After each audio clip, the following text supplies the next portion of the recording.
Welcome to Comics. Ever feel like you're just a small player in a big game? Let me tell you a story that will change how you see power, money, and influence forever.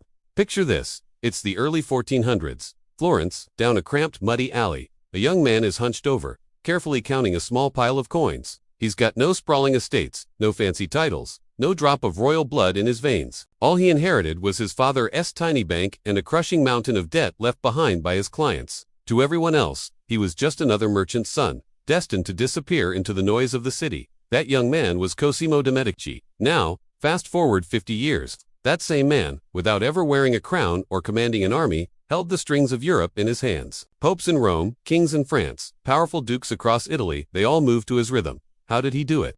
How did a man with nothing build an empire that outlasted kings and shaped the world we live in today? This wasn't about swords and shields. Cosimo's weapon was far more sophisticated, far more silent. Money. But he didn't just hoard it, he weaponized it. He understood something that his rivals, the old noble families, with their castles and their arrogance, completely missed. Real power isn't about what you have, it's about what you control. While his competitors were busy throwing lavish parties and building flashy palaces to show off their wealth, Cosimo was playing a different game entirely. He operated from the shadows, building an invisible empire. His strategy was built on a few core principles that are just as powerful today as they were 600 years ago.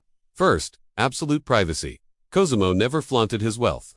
He lived in a modest house, wore simple clothes, and avoided the spotlight. He wanted his enemies to underestimate him, to see him as a harmless banker, not the master puppeteer he truly was. This low profile allowed him to move undetected, making deals and pulling strings while everyone else was distracted by the glitz and glamour of the court. He knew that envy creates enemies, but obscurity creates opportunity. Second, he was a master of long-term thinking. While others were chasing quick profits and quarterly returns, Cosimo was planting seeds that would take decades to grow. He invested in relationships. He built a vast, secret network of informers, allies, and agents in every major court and city in Europe. This network wasn't just for business. It was his private intelligence agency. It gave him information nobody else had, allowing him to anticipate political shifts, market changes, and the secret plans of his rivals.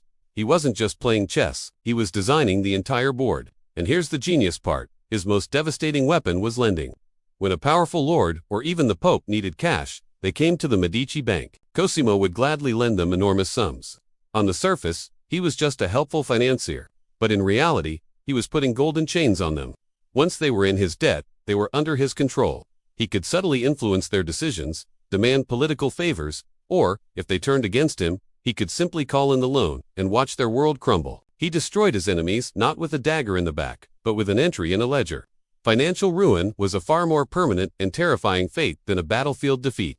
But Cosimo wasn't just a ruthless strategist. He was a visionary. He knew that power wasn't just about controlling people. It was about shaping culture. He single-handedly funded the Renaissance.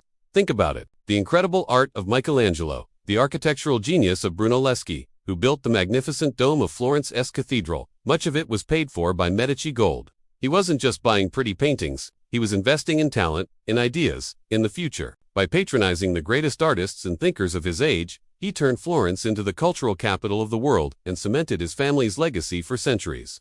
He was building cultural capital, a brand that screamed intelligence, taste, and power.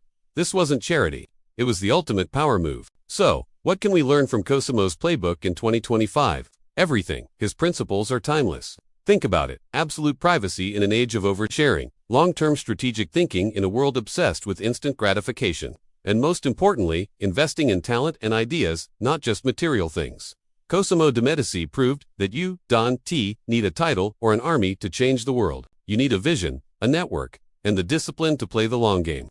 He showed us that true power isn't about the throne you sit on, but the invisible network you control. It's not about showing off your wealth. It's about controlling the people who control the wealth. The ghost of that young man in the alley still teaches us the most important lesson of all. The quietest person in the room is often the most powerful. Thank you for watching. If you found this journey into the mind of a master strategist fascinating, please hit that like button, share this video with someone who needs to hear it, and subscribe for more stories about the hidden forces that shape our world. We'll see you in the next one.